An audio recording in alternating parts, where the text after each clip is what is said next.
As minhas primeiras palavras são de agradecimento. Agradecimento à diretoria desta casa por permitir que estivéssemos aqui pela primeira vez, com muita satisfação, com muito carinho. Recebam todos o abraço fraterno da Federação Espírita do Estado do Espírito Santo, porque, afinal de contas, a Federação somos todos nós, e não simplesmente um prédio frio, localizado em Vitória. Mas a Federação somos todos nós que participamos, vivenciamos e construímos esse movimento espírita, divulgando e praticando os ensinamentos trazidos por Kardec. A proposta da conversa nossa da manhã de hoje será em torno desse tema reforma íntima, onde a gente acrescentou o desafio contemporâneo para a evolução espiritual. Por que o desafio contemporâneo para a evolução espiritual? Kardec coloca no último livro da codificação, a Gênese, no capítulo 18, que são chegados os tempos. E que tempos são esses? Que a geração nova está aí, trazendo consigo todo um arrobo que certamente preparará o mundo de regeneração. E nós espíritas, que recebemos um legado e que abraçamos esse legado na construção de um mundo melhor, temos a responsabilidade, ao abraçarmos essa doutrina de libertação, de propiciar a essa sociedade momentos melhores. E a conquista desses momentos melhores começa em nós, na necessidade íntima de reformularmos os nossos procedimentos, reformularmos as nossas atitudes, disciplinando os nossos sentimentos. Essa é a grande busca, esse é o grande encontro, ou melhor dizendo, o autoencontro de que nos fala a veneranda Joana de Ângeles na sua série psicológica, psicografada por Divaldo Franco. Esse encontro da individualidade consigo mesmo é o atingimento do processo de individuação.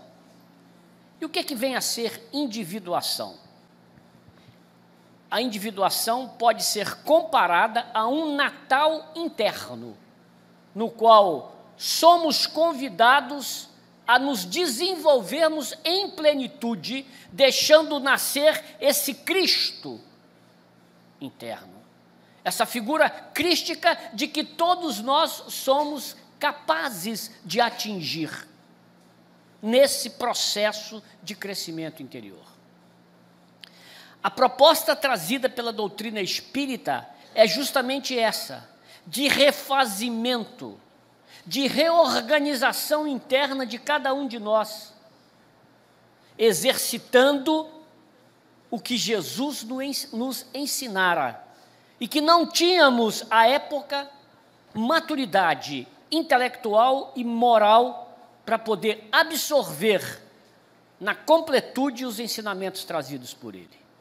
Daí ele ter colocado, registrado por João o evangelista, que vou voltar a meu Pai e vou pedir ao Pai que vos envie o Consolador prometido, o Paracleto, o Espírito de verdade que há de ficar convosco por todo sempre e há de lançar luzes sobre os ensinamentos que hoje trago e que não tendes ainda maturidade para poder atender na sua plenitude.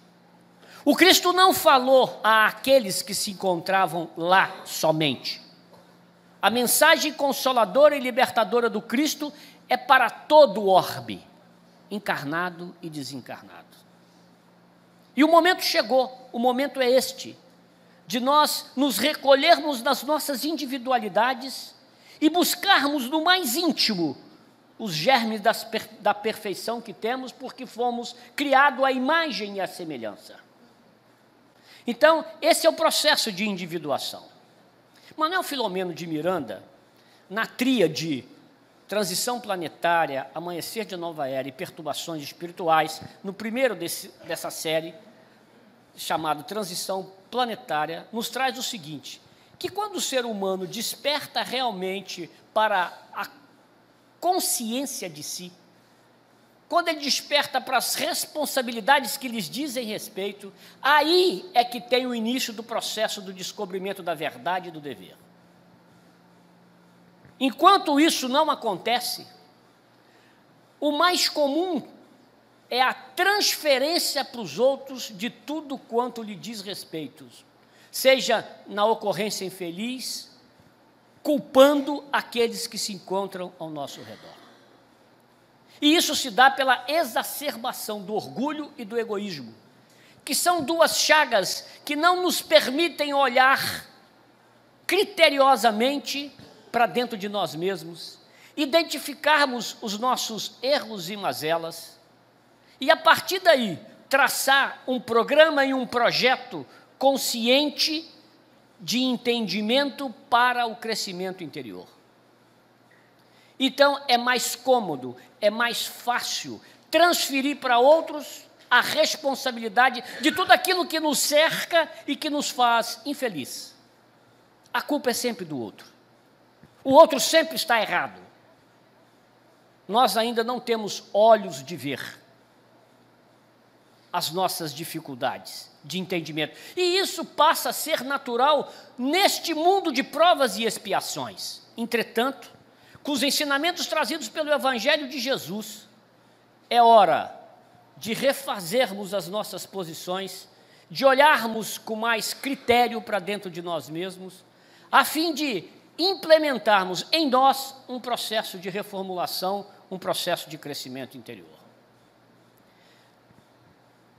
Nas necessidades de evolução, nós esperamos que os anjos das misericórdia, por eles, operem sobrenatural e privilegiadamente. Ou seja, libertando-nos dos esforços, alguém vai fazer por mim. Uma força vai fazer com que eu consiga o que eu preciso. E a gente nunca para olhar e para trabalhar essa parte interior.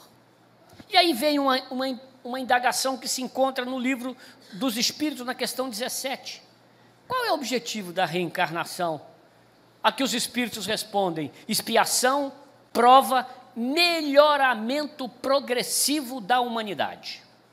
Então, nós nos encontramos num processo ou numa oportunidade de uma melhoria constante. Como?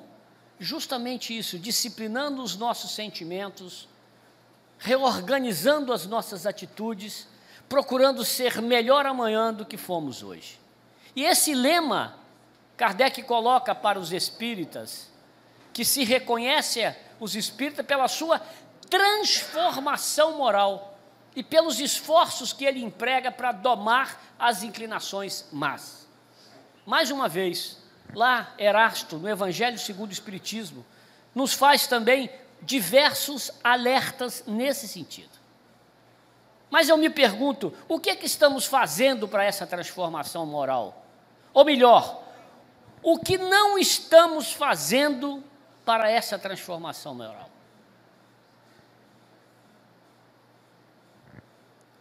Portanto, o desafio para essa transformação individual, a fim de que nos permita ser melhor, encontra em nós mesmos a grande barreira. Barreira que vem através de hábitos acumulados em outras oportunidades encarnatórias. Porque esta não é a primeira e nem será a última. E este conjunto de hábitos ancestrais a que nós estamos acostumados é que nos fazem reféns da forma como agimos e a maneira pela qual não buscamos essa maior interiorização. São hábitos arraigados que ficam fixados no nosso consciente e é muito mais fácil repetir do que mudar. Aliás, todo mundo fala em mudança. É uma palavra de ordem hoje, em qualquer ambiente social, empresarial, religioso. E a dificuldade que nós temos de mudar? Porque mudar significa deixar de lado determinados hábitos que estamos há muito tempo acostumados. É nos tirar, do que nos dizem os especialistas, de uma zona de conforto. Seja a idade cronológica que tenhamos, se sejamos jovens ou mais idosos. Temos hábitos arraigados que muitas vezes não foram construídos nesta encarnação e que precisam ser revistos. Vários deles descartados, substituídos num processo de crescimento interior do ser espiritual. Muitas vezes exigimos das pessoas respostas tais quais como nós entendemos a realidade da verdade. Entretanto, o que ela tem para nos entregar? E nós só podemos entregar aquilo que temos. Por isso, Marlon Rickdal traz que pintamos a tela da vida com a paleta de cores que dispomos no nosso inconsciente. Essa mudança, esse aumentar de cores das paletas, nessa linguagem metafórica, que nós precisamos desenvolver. E como desenvolver isto? Ainda nesta encarnação, fazendo o exercício pleno dos ensinamentos trazidos por Jesus. E que a doutrina espírita coloca com clareza, com exatidão, para que nós, ainda nesta encarnação, sejamos capazes de iniciar o nosso processo de reformulação interior ou processo de reforma íntima. Aqui eu vou me valer de uma literatura existente do professor Ney Preto Pérez, que fala reforma íntima em 6 perguntas. E eu vou fazer as perguntas e as respostas tal qual ele nos coloca nesse livro. A primeira pergunta é o seguinte: o que é reforma íntima? Então, de uma maneira bem didática, reforma íntima é um processo contínuo. Observe vocês que não é algo que começa hoje e acaba hoje, porque o ser está em constante evolução. É um processo contínuo de autoconhecimento, de conhecimento da sua intimidade espiritual. É a transformação do homem velho, carregado de tendências e erros seculares, num homem novo, atuante na implantação dos ensinamentos do Mestre, dentro e fora de si. Primeiro para dentro de si, porque eu só posso entregar, eu só posso dar cores diferentes se a minha paleta de cores tiver essas cores internas. Para poder dar, eu preciso desenvolver potencialidades, desenvolver perfectibilidades, num processo claro do que vem a ser a definição de educação. Então, é a educação dos sentimentos, é a troca de antigos vícios por virtudes. Indiscutivelmente, esse processo de transformação, em que os instintos cedem lugares aos valores da razão, é lento. Por isso que é um processo contínuo. Principalmente porque nós, apesar de nos encontrarmos nesse mundo de provas e expiações, cada um de nós tem o seu momento de desenvolvimento do ser. E começamos um e outros mais cedo ou mais tarde nesse processo. Dentre nós, alguns são mais fisiológicos do que psicológicos. E esses se prendem mais nas faixas das paixões, lá nos primórdios, nos primeiros tempos. E mesmo quando desperta a consciência, prossegue vivenciando um período de transição. São hábitos ancestrais, adquiridos e arraigados, que precisam ser trabalhados. Pensem vocês na limpeza de uma caixa d'água. Aquelas que foram limpas há pouco menos tempo, fica mais fácil de você tirar o limo que está ali agarrado. E aquelas que não foram limpas há tanto tempo, você vai ter que fazer várias retrolavagens para poder melhorar a condição da água ofertada por esse recipiente. Assim somos nós, nesse recipiente que se encontra no espírito. Alguns precisam de mais tempo, outros de menos tempo, para poder fazer esse processo de transição, esse processo de transformação. Por que reforma íntima? Porque é o meio em que encontramos de nos libertar das imperfeições. E libertando-nos das imperfeições num processo claro de burilamento interior, onde seremos conduzidos para o aprimoramento do nosso espírito. Todos nós sabemos, e Kardec ensina isso no Livro dos Espíritos, que os espíritos estão estratificados em ordem e em classes. E é justamente o desenvolvimento das nossas potencialidades nesse processo de educação que faz com que nós andemos, galguemos outras ordens dentro das escalas espirituais. Então, é um desafio que se nos apresenta com toda a clareza e com toda certeza que a doutrina nos traz. O Espiritismo, então, ele nos convida a abandonarmos as máscaras das representações que internalizamos sobre nós, das idealizações equivocadas que absorvemos como verdades. E aqui vai uma linguagem também metafórica, que é a linguagem das máscaras. Eu costumo dizer, nas minhas falas que trato desse assunto, acompanhe comigo, que todos nós temos em casa, ou no nível da nossa consciência, um guarda-roupa virtual. E nesse guarda-roupa virtual tem diversos cabides, e nesses cabides nós temos lá diversas máscaras penduradas. E nós nos utilizamos destas máscaras para poder interagir com a comunidade a que nós pertencemos. Então tem a máscara de ir para o trabalho, a máscara de ir para o clube social, a máscara de ir para o almoço de família, a máscara para ir para o centro espírita. E de máscaras em máscaras que nós vamos nos utilizamos, nós nos afastamos da essência espiritual que nós fomos criados.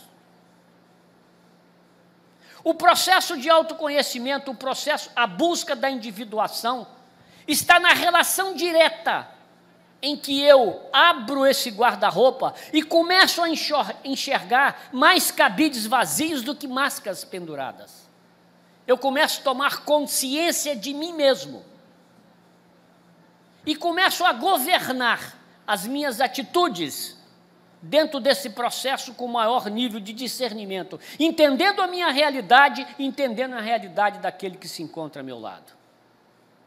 Para isso, nós precisamos vasculhar o nosso ser, descobrindo o mal que reside e transformá-lo em nosso maior aliado. Esse é um outro problema.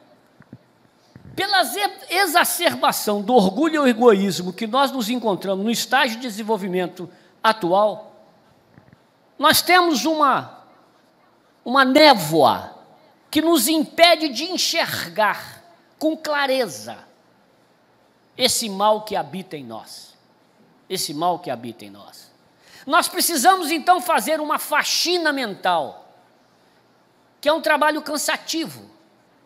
Não é fácil, porque ele vai nos colocar diante de nós mesmos, das nossas mazelas, das nossas dificuldades, do nosso não entendimento com o outro, do não exercício da empatia. O que é empatia? É se colocar do lado do outro, no lugar do outro, numa ação ativa de transformação. E nessa busca, velhas lembranças, velhos hábitos ancestrais virão. Feridas doloridas serão confrontadas com a nossa realidade atual. E muitas delas nós não vamos conseguir tratar nessa encarnação. Muitas vezes aquela pessoa, entre aspas, difícil, fecha aspas, que está ao nosso lado, faz parte desse processo de faxina mental. E muitas vezes a gente deixa de lado. Paulo, o apóstolo, um dos maiores exemplos de transformação moral e individual. Depois de andar divulgando a palavra de Jesus, depois de disseminar o evangelho do Cristo por todo o canto, ainda chegou à seguinte conclusão: pois não faço o bem que quero, mas faço o mal que não quero. Esse eu pratico. Mas se eu faço aquilo que não quero, já não sou eu quem o faço, mas sim o pecado que habita em mim. Tem certas feridas muito dilaceradas no nosso inconsciente que precisarão ainda de várias outras encarnações. Por isso, o processo de autoconhecimento, de reforma interior, é um processo contínuo que ultrapassa uma única encarnação. Para que fazer a reforma íntima? A terceira pergunta. Para transformar o homem e, a partir dele, toda a humanidade, ainda tão distante das vivências evangélicas. Porque é somente a partir da minha transformação que eu consigo ajudar o processo de transformação da sociedade onde eu estou inserido. Que eu consigo disseminar, este sim, o vírus bom. O vírus da solidariedade, da humildade, da compreensão. Em última instância, é o vírus do amor verdadeiro, como nos ensinou Jesus. E essa caminhada é uma escada longa. É uma escada de conquistas. Conquistas das bem-aventuranças trazidas pelo Cristo. Porque ali se encontram todos os ensinamentos trazidos pelo Mestre. Todos os ensinamentos estão ali, nesse processo de subida ao monte, no ganho das bem-aventuranças, no exercício pleno daquilo que nos ensina o Evangelho de Jesus. Onde fazer a reforma íntima?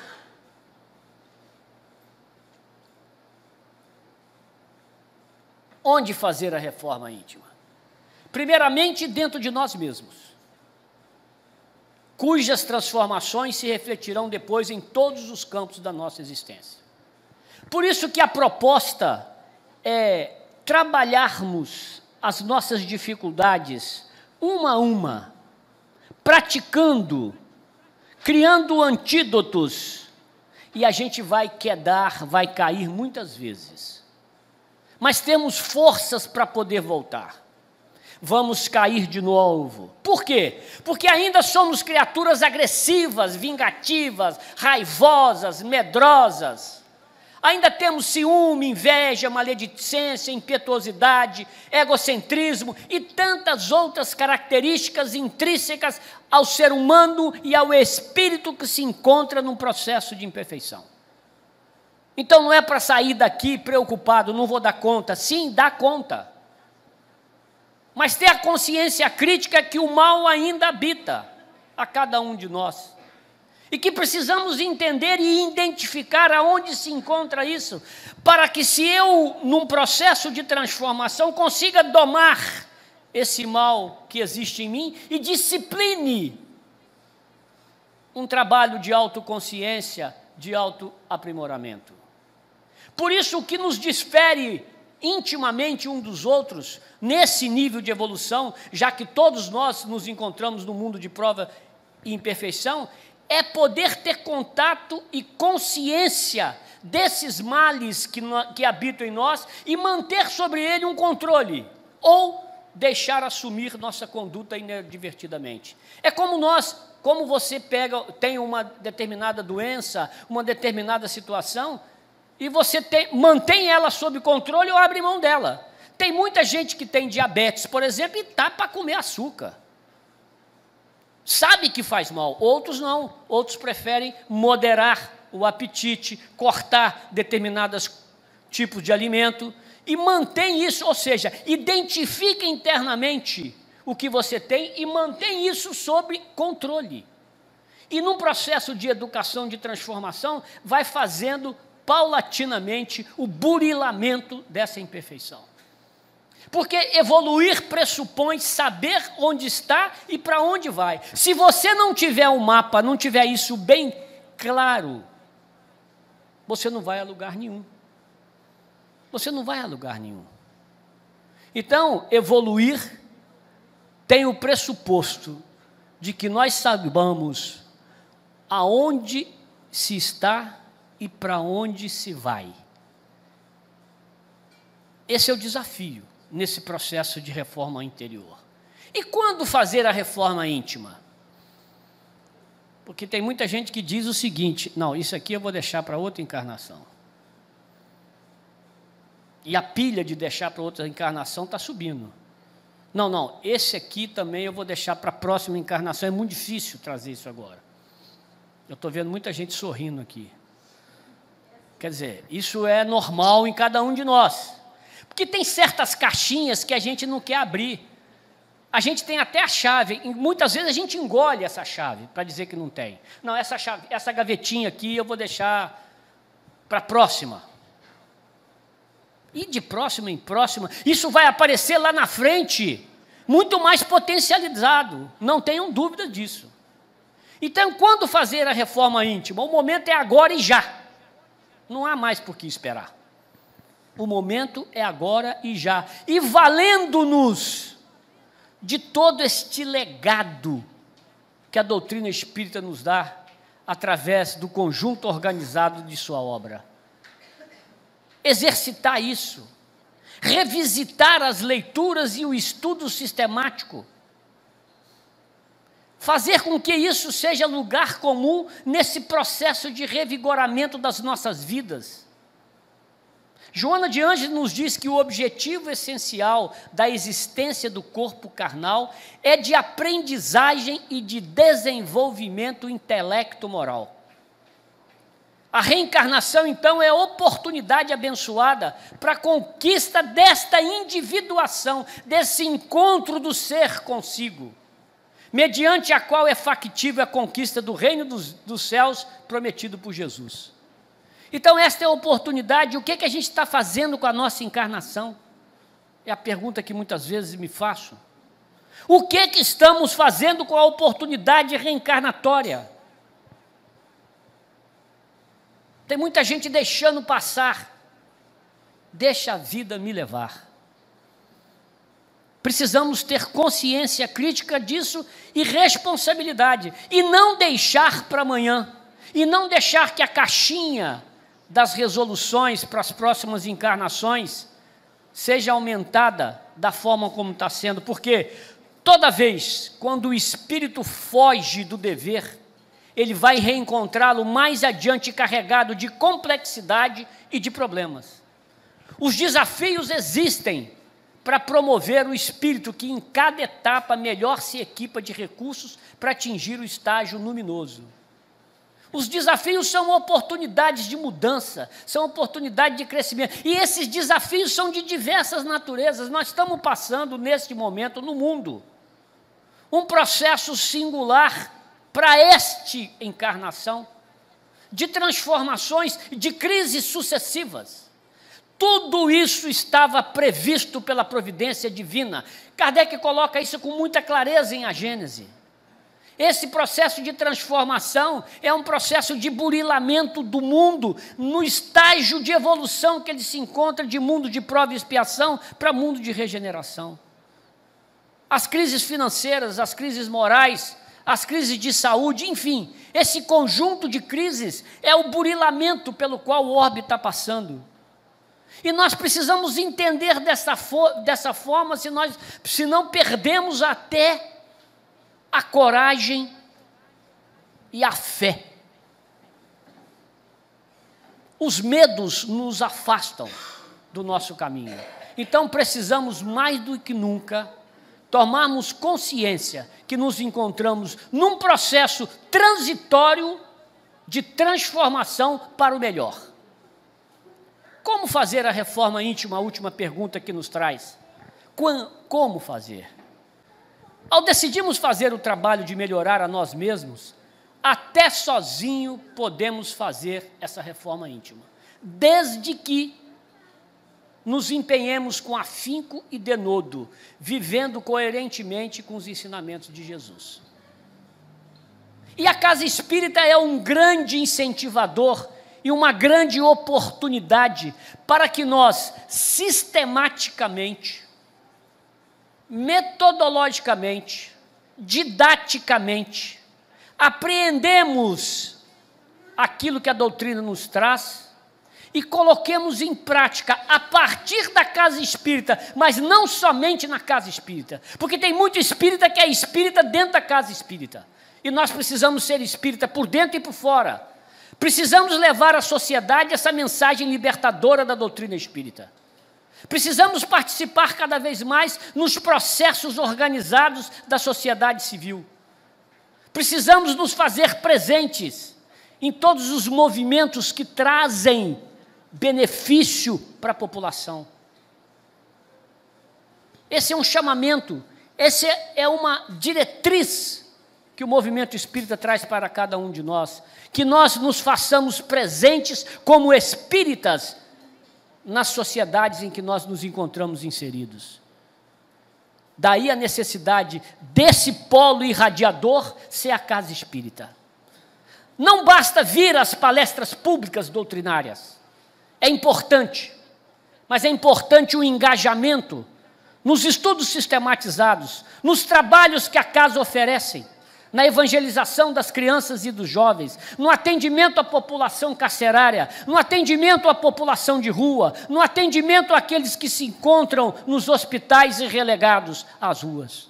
Esse é um dever sistemático de cada um de nós, se somos espíritas, porque é por essa transformação moral que haveremos de domar as más inclinações que trazemos ao longo das diversas encarnações, libertando-nos desses hábitos ancestrais que nos faz ser, hoje, muito mais vingativos, ciumentos, maledicentes, invejosos. E o combate ao orgulho e ao egoísmo somente se dá, segundo o codificador, pelo exercício pleno e ativo da humildade e da caridade. Santo Agostinho nos ensina isso: fazei o que eu fazia quando vivi na terra. No fim do dia eu interrogava a minha consciência, passava em revista ao que fizera e perguntava a mim mesmo se não faltara a algum dever, se ninguém tivera motivo para de mim se queixar. Foi assim que cheguei a me conhecer e a ver o que em mim precisava de reforma. É na hora do sono, da noite, do dia vencido, que nós deveríamos apertar um botãozinho na nossa consciência e passar a fita de tudo aquilo que fizemos ao longo do dia. E se esses ensinamentos do Cristo estão revelados nas atitudes mais sutis do nosso dia a dia, até no bom dia, quando você encontra o vizinho, até no simples bom dia, quando você passa por um transeunte que você não conhece na rua.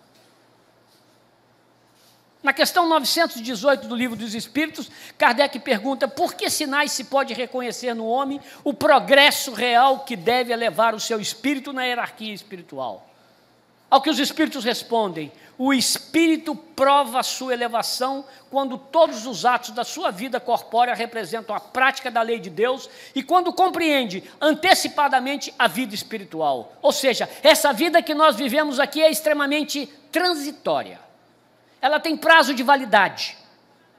E esse prazo de validade vai ser de acordo com a capacidade do uso do fluido vital que recebemos. E que a vida continua em outras paragens, no mundo natural, que é o mundo espiritual. E que haveremos de habitar ele, e esse tantas vezes quantas necessárias forem, pela extensão da justiça e da misericórdia de Deus. quantas encarnações se fizerem necessárias para o nosso processo de purificação. Então seria interessante que começássemos agora, nem que fosse por egoísmo, esse processo de transformação individual. E nós temos um modelo, nós temos um guia a quem servir. É ele colocado. Foi assim que nos colocam os Espíritos. Na questão 625, na resposta à questão 625 de O Livro dos Espíritos. Para o homem, Jesus constitui o tipo da perfeição moral de que a humanidade pode aspirar na Terra. Deus nos oferece como o mais perfeito modelo, e a doutrina que ensinou é a mais pura expressão da lei do Senhor. Por quê? Sendo Jesus o mais puro que já apareceu na Terra, o Espírito Divino o animava. Nós temos a doutrina espírita como referendo. Nós temos Jesus como guia e modelo. Eu pergunto, o que a gente está esperando? O que a gente quer mais? Para começar os nossos processos interiores. E ele, superando todos os limites do consciente, do conhecimento, fez-se o biótipo do homem integral, por haver desenvolvido todas as aptidões herdadas de Deus, na condição de ser mais perfeito que se tem notícia. E ele nos disse que podemos fazer o que ele fez e muito mais, desde que deixemos brilhar a nossa luz. E em nós, a divindade deposita toda a confiança de uma renovação. Nós somos os trabalhadores da última hora, a quem muitas vezes foi confiado a construção de um mundo melhor e de uma sociedade mais feliz. Por isso, se faz necessário buscar os valores que temos todos guardados, soterrados no íntimo. E ainda nessa existência corporal, deixar emergir. Encontrar-se com a vida, enfrentá-la e triunfar. Esse deve ser o nosso guia, esse deve ser a nossa rota. E não ficar remoendo antigos hábitos, porque, apegado aos conflitos da competição humana, ou deixando-se vencer pela acomodação, o homem desvia-se da finalidade essencial da terra, ou seja, desvia da sua existência terrena, daquilo pelo qual ele está aqui. E nós espíritas muito mais, pelo legado que trazemos. Kardec coloca que o progresso da humanidade tem princípio na aplicação da lei de justiça, de amor e de caridade. E o que é a lei de justiça, de amor e de caridade? A lei de justiça, amor e caridade é o resumo, do conjunto das leis morais.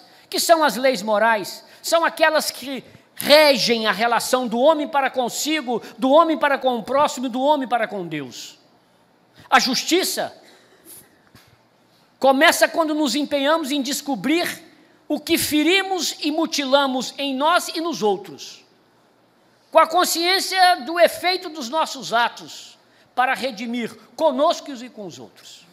Aí a gente começa a ter o senso de justiça. O teste do amor será no momento em que percebemos que precisamos amar as nossas partes rejeitadas, desagradáveis e perversas. Precisamos entender essa completude que somos cada um de nós. Trabalhar, identificar esse mal que existe em nós e caminhar com os antídotos para o combate a cada um dele, deixando emergir esse homem novo.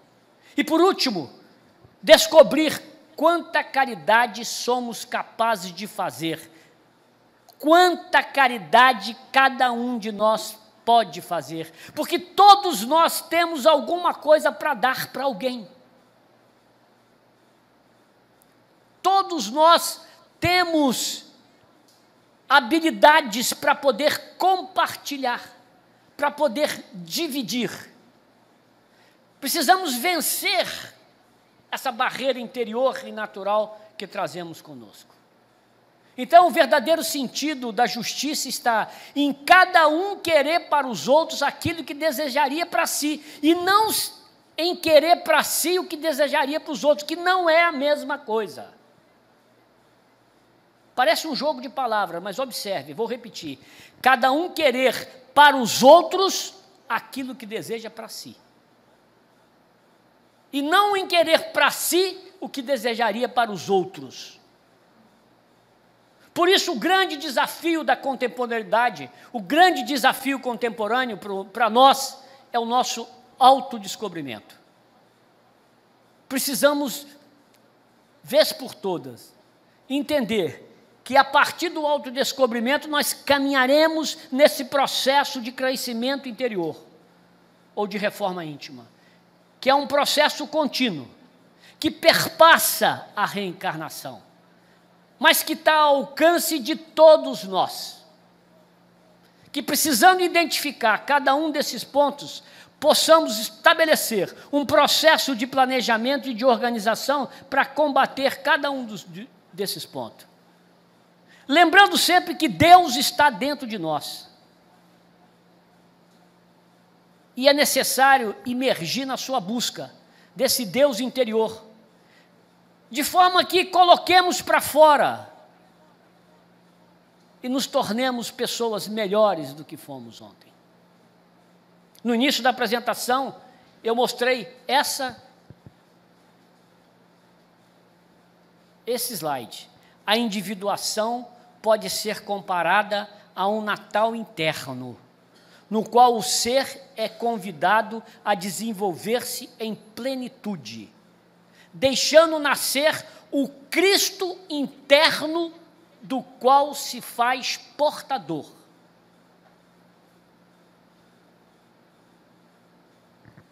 E como mensagem final eu pergunto, eu coloco, será que o Cristo interno encontra espaço necessário em nossas vidas para nascer, crescer e tornar-se pleno? A resposta está em cada um de nós. A mensagem da doutrina espírita é clara, é direta, é libertadora. Cabe a cada um de nós o exercício pleno da justiça, do amor e da caridade. Estamos diante de novos desafios. Desafios que irão requerer de cada um de nós um despojamento